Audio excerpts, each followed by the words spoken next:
One thing clear, Israel has a right to exist and to defend itself. That is an indisputable fact.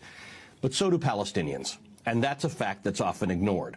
Palestinians are, at best, third-class citizens in the nation of their birth. The idea that it's even remotely controversial to call what Israel has imposed on Palestinians a form of apartheid is laughable.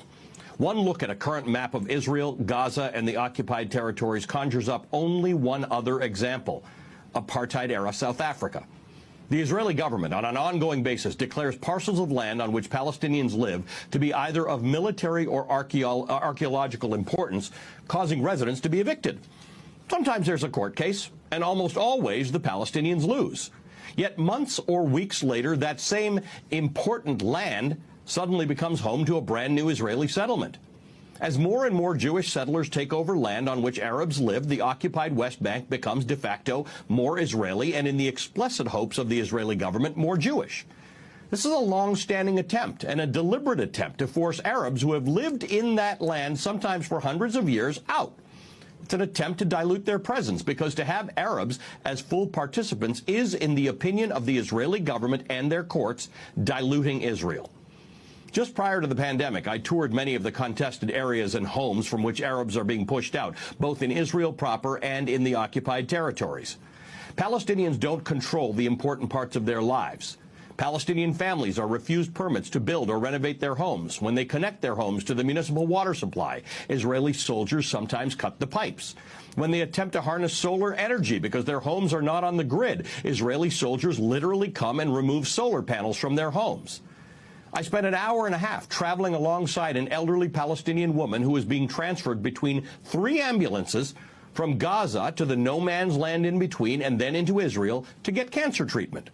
3 ambulances over the course of 1 mile, more than an hour to cross the border. That's how Gazans live. Without medical treatment because Israel prevents it. Without electricity much of the time because Israel prevents it. Without the ability to fish in the Mediterranean Ocean because Israel prevents it. Without an airport or a seaport because Israel prevents it. Like Israelis, Palestinians also have a right to exist and to defend themselves. But there is no one willing to help them do that. Not the Israeli courts and not the U.S. government. What the U.S. also shares with Israel is the belief that Hamas, the political party that governs Gaza, is a terrorist organization that calls for the destruction of Israel. Hamas is supported by the majority of Palestinians in Gaza. Hamas may not be in the best long-term interests of the Gazans, but peace hasn't really worked out for them. Faced with an Israeli government which pens them into what has been called the world's largest open-air prison, they have chosen a government that most of us wouldn't prefer. One that is not given to negotiation and moderation and respect for its neighbor. Israel needs a new approach to the Palestinians, and America needs a new approach to Israel. After more than 7 decades of not just being deprived of land from which they were evicted, Palestinian frustration runs deep. It may be worth going deeper than what you may hear inside your bubble and understanding the depth to which the Palestinian people are subject to apartheid in their own land, deprived of basic necessities, and subject to relentless civil rights violations. This is not a secret.